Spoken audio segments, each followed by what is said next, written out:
దేశాన్ని ముంచి మీకు పెట్టినట్టు నటించారు కానీ అది మీకు వంట పట్టదు కాబట్టి अब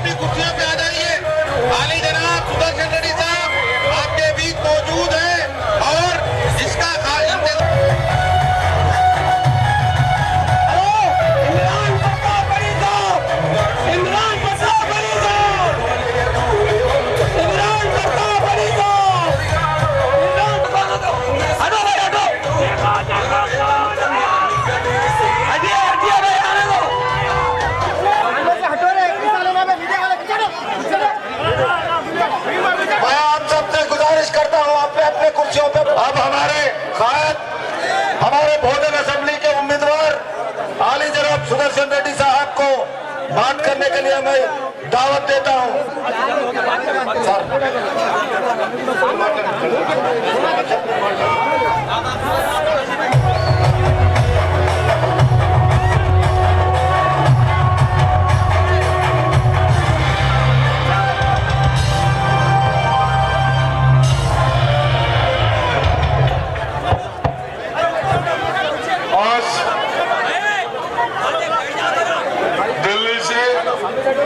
अपने एमपी साहब इमरान प्रताप गढ़ी साहब अभी भाई बाद में बात करेंगे साहब को तो इलेक्शन में ध्यान में रखते हुए प्रचार के वास्ते आए साहब हमारे एमपी साहब को हम लोग दिल्ली से यहाँ तक आ रहे राहुल जी है ये सब क्यों आ रहे बीआरएस प्रमुख सरकार जो प्रॉमिसेस करे तो बैठो सब चुप बैठो दिल्ली से यहाँ क्यों है ये केसीआर सरकार ने क्या 10 साल से क्या बोले क्या कर रहे गरीब लोगों को घर नहीं है, पढ़े सो बच्चों को नौकरी नहीं है, 250 फैक्ट्री बंद करके ये खाली राशन कर रही है, पेंशन नहीं है। ये सब देखते हुए अभी अपन 10 साल पीछे चले गए और आइंदा कल 30 तारीख को जो इलेक्शन है वो 5 साल तक इलेक्शन है। मेहरबानी करके इन्होंने मैनिफेस्टो में क्या लगा है अपने से वोटर कैसे डाल लिए वो ध्यान में रखते हुए आइंदा 5 साल में जो राहुल जी सोनिया गांधी जी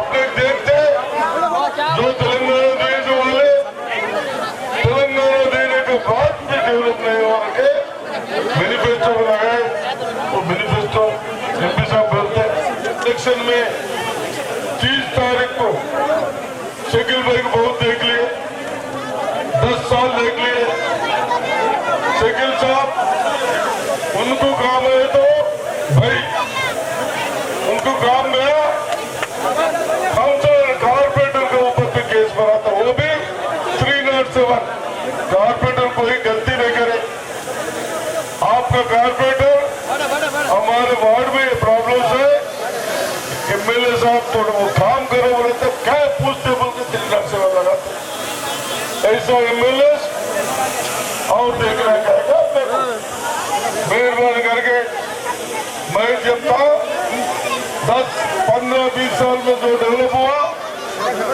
ये 10 साल में इसमें 10% डेवलप नहीं हुआ। उस वास्ते आप लोग सोच के कांग्रेस पार्टी को वोट दीजिए हम आने के बाद बच्चों का आप लोगों का सब देखते हुए बराबर जिम्मेदार लेंगे डेवलप करेंगे। शुक्रिया अदा करता हूँ। ऑल इंडिया माइनॉरिटी कांग्रेस के सदर राज्यसभा एमपी हम सबके चाहते लीडर होने वाले इस हिंदुस्तान में एक ऐसा मुकाम रखने वाले कायद इमरान प्रताप गढ़ी साहब को दावत देता हूं कि वहां के आप इमरान भाई को तारीखी सरजमीन को सलाम करता हूं। पहली बार आपके दयारे मोहब्बत में हाजिर हुआ हूं। पिछले दिनों आना था लेकिन तबीयत खराब थी, उस दिन थोड़ा सा बुखार था और बाद में कुछ कंफ्यूजन रहा, इसकी वजह से सिर्फ निजामाबाद तक आ सका, आपके बीच में नहीं आ सका। और फिर बीच में मुझे पता चला कि कुछ लोगों ने ये अफवाहें उड़ा दी कि हमने नहीं आने दिया, हमने ये कर लिया, हमने वो कर लिया।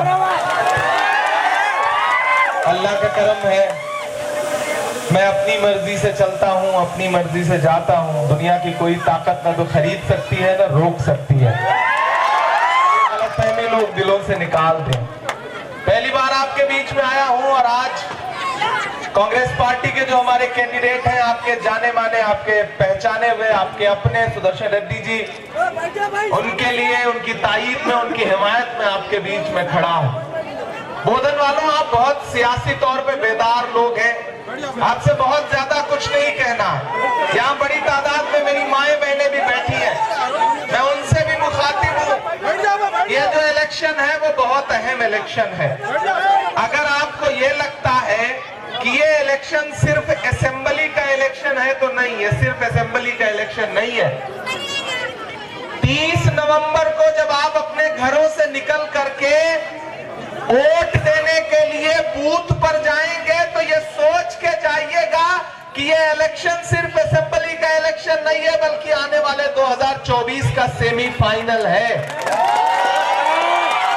अपना मकसद बड़ा करिए, अपनी सोच का दायरा बड़ा करिए। एक तरफ केसीआर साहब हैं और उनके 10 साल के झूठे जुमले हैं,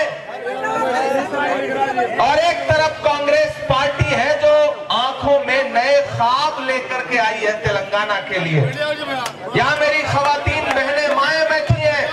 कांग्रेस पार्टी कह रही है कि कल हमारी सरकार बनेगी, उसके बाद हर महीने आपके अकाउंट में 2500 रुपए पहली तारीख को आ जाया करेगा। अकलियतों के लोगों के लिए 4000 करोड़ का अलग से बजट रखा है कांग्रेस पार्टी ने, माइनॉरिटी डिक्लेरेशन किया, मैं उसमें शामिल था। 4000 करोड़ का अलग से बजट। हम कह रहे हैं कि वो बच्चे जो पढ़ना चाहते हैं उनके लिए high school, intermediate, PhD, MPhil के लिए अलग से स्कॉलरशिप दी जाएगी। छोटे छोटे रोजगार करने वाले जो साथी हैं उनको माइनॉरिटी फाइनेंस कॉर्पोरेशन के जरिए 5 लाख रुपए तक का लोन बहुत कम इंटरेस्ट पे हम देंगे। हम आपसे ये कहने आए हैं कि अब तक आपने बोधन में गुंडागर्दी की राजनीति देखी है, मुकदमे झेले हैं। मुझे पता चला कई सारे नौजवान हैं जिन पर थोक के भाव में मुकदमे लगवाए गए। तब ये नहीं देखा गया कि कौन अपना है कौन पराया है, थोक के भाव लाइन में लगा के मुकदमे लोगों पे करवाए गए। ऐसे कई नौजवान मुझे मिले। अब तेलंगाना डेवलपमेंट की तरफ जाना चाहता है, बोधन डेवलपमेंट की तरफ जाना चाहता है। केसीआर ने 10 साल में क्या दिया आपको? उधर से एक जुमला आया 15 लाख का, तो इधर से केसीआर ने जुमला दिया 12% रिजर्वेशन का। मिला क्या? मिला क्या? क्या जुमला दिया कि डबल बेडरूम देंगे? मिला क्या? मिला क्या? आपको तो डबल बेडरूम नहीं मिला, लेकिन जो केसीआर का महल बना है उसमें कितने बेडरूम है पता है? 20 से ज्यादा। इधर भी मैंने देखा महल बना हुआ है। सियासी रहनुमाओं के महल बनते रहे, आपको कुछ नहीं मिला। केसीआर का महल बन गया, केटीआर का महल बन गया, कविता का महल बन गया, आप वाले का भी बन गया, लेकिन आप जहां थे वहीं के वहीं रह गए। ये कहा गया कि शादी मुबारक स्कीम में बच्चियों को पैसे मिलेंगे, बच्चियों को नहीं मिले, बिचौलियों को मिल गए, बीच वाले खा गए। तो मैं ये कहने आया हूं मेरे भाई कि बदलती हुई हवा के रुख को पहचानिए। तेलंगाना में कांग्रेस पार्टी की सरकार बनने जा रही है, कोई ताकत नहीं रोक सकती। लेके आदिलाबाद से लेकर के पूरा तेलंगाना घूम चुका हूं पिछले 15-20 दिन में। जिधर जाइए कांग्रेस की सुनामी है। केसीआर की सभाओं में लाए हुए लोग आ रहे हैं, हमारी सभाओं में खुद से आए हुए लोग आ रहे हैं। 10 साल आपने केसीआर को मौका दिया, बीआरएस को मौका दिया, लेकिन बंदे ने सबसे पहला काम क्या किया कि अपनी ही पार्टी का नाम बदला और उसका नाम टीआरएस से बीआरएस कर दिया। बीआरएस का फुल फॉर्म पता है? नहीं पता, मैं बताता हूं, भाजपा रिश्तेदार समिति। आपको लगता है कि वो सेकुलरिज्म का झंडा लेकर के खड़े हैं तो गलतफहमी के शिकार हैं आप। मैं मेंबर ऑफ पार्लियामेंट हूं, देश की पार्लियामेंट में बैठता हूं, राज्यसभा में बैठता हूं। मैंने अपनी आंखों से देखा है कि जब जब मोदी जी को जरूरत पड़ती है तब तब केसीआर साहब उनकी गोद में बैठे हुए मिलते हैं। इसलिए मेरी आपसे गुजारिश है कि इस बदलती हुई हवा के साथ आइए, हवा का रुख पहचानिए। मैं अपनी आंखों से देख रहा हूं, एक चीज बड़ी पते की बताता हूं गोधन वालों, कि जब हवा का रुख बदलता है तो उसे सबसे पहले कौन सूंघता है पता है? पुलिस वाले। पुलिस वालों ने हवा का रुख भांप लिया है, ब्यूरोक्रेसी ने भांप लिया है, अधिकारियों ने भांप लिया है। अभी एक दिन मैं बेगमपेट एयरपोर्ट में मेरा हेलीकॉप्टर उतरा, उधर से रेवंत रेड्डी आए, उनका हेलीकॉप्टर उतरा, हम दोनों लोग एयरपोर्ट से साथ बाहर निकल रहे थे। आप यकीन जाने कि एयरपोर्ट पे मौजूद अधिकारियों के सैल्यूट बता रहे थे कि तेलंगाना में सरकार आने जा रही है, आने जा रही है, कोई ताकत नहीं रोक पाएगी। यहाँ जो सीनियर सिटीजन बैठे हैं, कांग्रेस क्या कह रही है कि उनको हर महीने 4000 रुपया देंगे ताकि वो ये ना महसूस करें कि उनके बुढ़ापे का कोई सहारा नहीं है। उनके बुढ़ापे का सहारा कांग्रेस पार्टी है, जब तक जिंदा रहेंगे हम देंगे। हम आपसे डेवलपमेंट पे बात करना चाहते हैं। इन्होंने पूरे सूबे को खनन माफियाओं ने, बालू माफियाओं ने खोद डाला, पूरे सूबे को लूट लिया, पूरे तेलंगाना को। आज मैं जहां भी जा रहा हूं पूरा तेलंगाना एक आवाज में कह रहा है बाय बाय, एक आवाज में तेलंगाना यही सुर लगा रहा है। सुदर्शन रेड्डी आपके अपने हैं, इससे पहले भी इन्होंने आपकी खिदमत की है। मैं आपसे गुजारिश करूंगा कि सुदर्शन जी, सुदर्शन का मतलब होता है जो देखने में खूबसूरत हो, सुदर्शन। मैं जानता हूं सुदर्शन जी सिर्फ देखने में अच्छे नहीं है, इनका दिल भी अच्छा है, नेक आदमी है, सच्चे जज्बे हैं, काम करने का जज्बा है। इससे पहले भी काम किया है इन्होंने, आपने इन्हें जांचा है, परखा है। तो मैं अकलियत के साथियों आपसे कह रहा हूं, आपका निजामाबाद एक तरफा कांग्रेस की तरफ जा रहा है, तो फिर आप एक साथ कांग्रेस के साथ आइए ताकि आने वाले दिनों में हम अपनी हुकूमत से लड़के कह सकें कि हमारे दम से सरकार बनी है। मुर्दा लोहे को भी औजार बनाने वाले, अपने आंसू को भी हथियार बनाने वाले, हमको बेकार समझती है सियासत, लेकिन हम हैं इस सूबे की सरकार बनाने वाले। गोधन वालों, आइए कांग्रेस के साथ आइए, क्योंकि शुक्रिया, क्योंकि मेरा सपना सिर्फ यहाँ एक विधायक के लिए वोट मांगना नहीं है। मैं तो ये देख रहा हूँ कि 2024 में दिल्ली की गद्दी पर कैसे राहुल गांधी को प्रधानमंत्री बना के बिठाया जाए। मैं उस सपने को लेकर के आपके बीच में आया हूँ और मैं पूरे सूबे में जहां भी जाता हूँ मैं लोगों से, भीड़ से विदा लेने के लिए भी बाय बाय कहता हूं तो पलट के लोग बाय बाय नहीं करते, केसीआर बोल देते हैं। लोगों की जबान पर बाय बाय केसीआर चढ़ गया है। हालत ये है कि केसीआर साहब बड़ी मुश्किलों से खुद की सीट जीत जाए तो बहुत बड़ी बात है। कह रहा हूं, कामारेड्डी से लेकर के हर जगह लोग यही कह रहे हैं कि अब तो तेलंगाना की है यही पुकार, कि अब तो तेलंगाना की है यही पुकार। Bye bye KCR, bye bye KCR, बंद करो झूठ का ये अपना कारोबार। Bye bye KCR, bye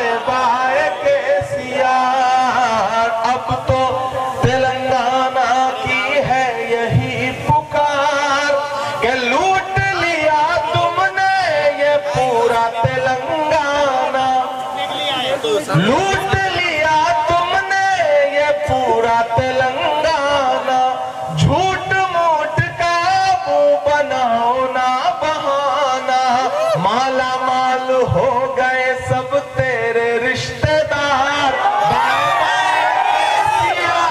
bye bye केसिया, बंद करो झूठ का ये अपना कारोबार, बाय बाय केसिया, बाय बाय केसिया, कि अब नहीं चल पाएगी मोदी जी से यारी, अब नहीं चल पाएगी मोदी जी से यारी, तुम नहीं निभा पाए अपनी जिम्मेदारी, आपकी ये कार अब तो हो गई बेकार, बाय बाय केसीआर, सिर्फ तीन नहीं, आज तो 28 हो गया, कल नोट पढ़ना है परसों, एक ही दिन बचा है कि सिर्फ एक दिन की है अब आपकी सरकार, bye bye KCR, bye bye KCR. Bodhan वालों, मैं सुदर्शन रेड्डी के किरदार को जितना समझ पाया हूं, कभी अशोक साहिल ने कहा था कि मैं तुम्हें अपने उसूलों की कसम देता हूं, मुझको मजहब के तराजू में न तौला जाए, मैंने इंसान ही रहने की कसम खाई है, मुझको हिंदू या मुसलमान न समझा जाए। ये किरदार है सुदर्शन रेड्डी जी का। तो मैं आपसे अपील करता हूं कि उठाइए के खान सुदर्शन रेड्डी जी की हिमायत की, उनके साथ है। इस चुनाव में 30 नवंबर को अपने घरों से निकलिए, तेलंगाना के बदलाव के लिए वोट करिए। तेलंगाना बदलने जा रहा है, बोधन बदलने जा रहा है, निजामाबाद का निजाम बदलने जा रहा है। इस बदलते हुए निजाम के साथ आइए, डेवलपमेंट आपका इंतजार कर रहा है। ये शुगर मिल की दीवारें पुकार के कह रही कि हमें कब चलाया जाएगा। मैं आपसे गुजारिश कर रहा हूं कि इस जुल्म के खिलाफ जो जुल्म आप पर ढाया गया है, मैं चाहता हूं कि आपका विधायक एक मजबूत विधायक हो, जो आने वाले दिनों में हम दुआ करेंगे कि सिर्फ विधायक ना रहे, आप विधायक बना करके भेजें। कांग्रेस पार्टी की सरकार वापस इन्हें मिनिस्टर बना करके भेजें। हमदान साहब, हमारा डिस्ट्रिक्ट चेयरमैन इरफान, बाकी जितने कॉर्पोरेटर हैं, सब साथियों को सलाम करूंगा। 5 बजे तक का वक्त है, आज 5 बजे प्रचार बंद हो जाएगा। एक सभा करके आ रहा हूं, अभी 2 सभाएं और करनी है, इसलिए बोधन वालों आज बहुत जल्दी में हूं, जाना पड़ेगा। लेकिन इतना वादा कर रहा हूं कि आप सुदर्शन रेड्डी जी को इलेक्शन जिताइए, हाथ के पंजे के सामने का बटन दबाइए, इन्हें असेंबली में पहुंचाइए। उधर 9 दिसंबर को हमारा चीफ मिनिस्टर शपथ लेगा, उसके बाद मैं आपका शुक्रिया अदा करने के लिए एक दिन बोधन आऊंगा और ढेर सारी शायरी सुनाऊंगा। बहुत बहुत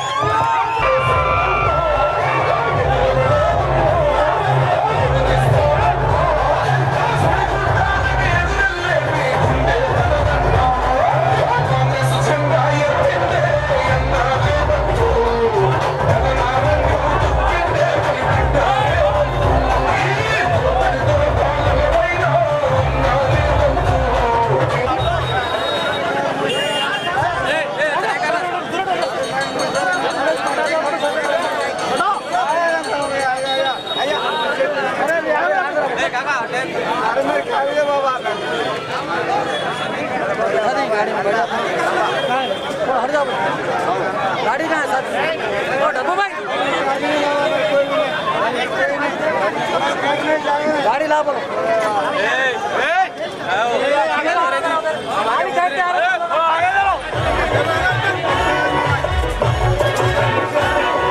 खेतों में धान उगाने वाली, शहरों में रिक्शा चलाने वाली, सिंह पे अपनी गोली खाकर सी